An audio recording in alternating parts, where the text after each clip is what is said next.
নমস্কার বন্ধুরা, welcome back to live আড্ডা ফুটবল। তো বন্ধুরা, আরও একটা নতুন ভিডিওতে তোমাদের সকলকে স্বাগত জানাই।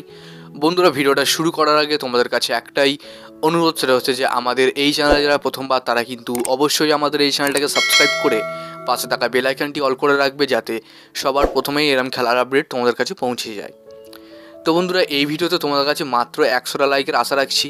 তো আশা করছি তোমরা 100টা লাইক কমপ্লিট করে দেবে এই ভিডিওতে। আর হ্যাঁ বন্ধুরা, 10,000 সাবস্ক্রাইবার হতে কিন্তু আর বেশি বাকি নেই। তো যারা প্লিজ নতুন এসেছো তারা কিন্তু অবশ্যই চ্যানেলটাকে সাবস্ক্রাইব করে দিও এবং ভিডিওতে একটা করে লাইক করে দিও।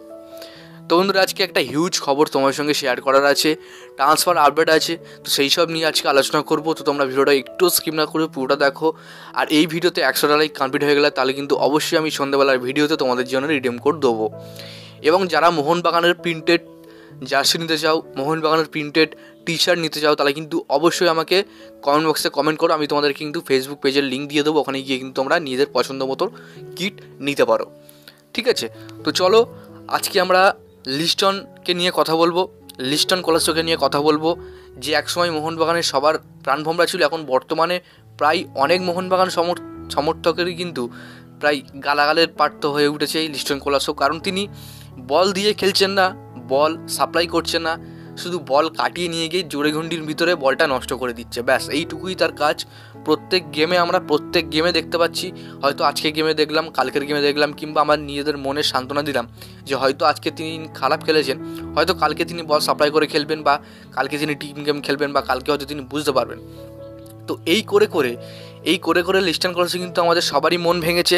মোহনবাগান জিতছে কিন্তু কম গোলের ব্যবধানে, কিন্তু লিস্টন যে বলগুলো বাড়াচ্ছে না, জেমি ম্যাকলারেনকে, জেসন কামিন্সকে, মনবীর সিং বাড়াচ্ছে না, সেই সব বলে থেকে কিন্তু আরও বেশি গোল পায়। মিনিমাম প্রত্যেক ম্যাচে মোহনবাগান 3টে, 2টো বা 4টে গোল কিন্তু অনায়াসেই পেয়ে যায়। তাদের যে টিম ফরমেশন, এবছরে যা টিম করেছে মোহনবাগান, 60 কোটি টাকার টিম, ভাবতে পারছো 60 কোটি টাকার মতো টিম। এই টিম নিয়ে যদি এইসব আইএসএল টিমের কাছে এক গোলে যেতে, এক করে ড্র করে, তাহলে কিন্তু আর কিছু করার নেই। সেক্ষেত্রে কিন্তু টিম প্লেয়ারদেরই দোষ। ওকে, তো এই মুহূর্তে সবথেকে বড় খবর পাওয়া যাচ্ছে যে মুম্বাই সিটি এফসি তারা নাকি লিস্টন কোলাসোর ওপরে একটা ইন্টারেস্ট শো করেছে লিস্টন কোলাসোকে দলে নেওয়ার জন্যে। তো এইটা কিন্তু 100% সত্যি।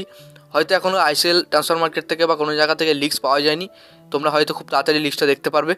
মুম্বাই সিটি এফসি লিস্টন কোলাসোকে ডবল টাকা দিয়ে আনতে চাইছে তাদের দলে।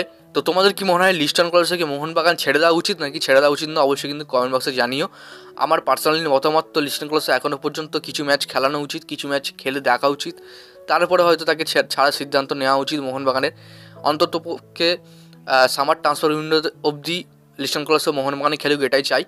তো মুম্বাই সিটি এফসি তারা কিন্তু যদি সই করায় লিস্টন কোলাসো, তাহলে কিন্তু অবশ্যই 3 বছরের জন্য সই করাবে মুম্বাই সিটিতে, এমনটা খবর পাওয়া যাচ্ছে। তোমাদের কি মনে হয় অবশ্যই কিন্তু তোমরা কমেন্ট বক্সে জানিয়ে দিও। এই ডিলটা অ্যাকচুয়ালি হলে ভালো হবে নাকি খারাপ হবে, তোমাদের মুখ থেকেই শুনতে চাই। তো যাই হোক বন্ধুরা, আজকের জন্য ভিডিওটা এতটাই ছিল। যদি তোমাদের ভিডিওটা একটু ভালো লাগে তবে অবশ্যই লাইক করে দিও। আমাদের এই চ্যানেলে প্রথমবার যখন চ্যানেলটাকে সাবস্ক্রাইব করে পাশে থাকা বেল আইকনটি অবশ্যই অল করে রেখো।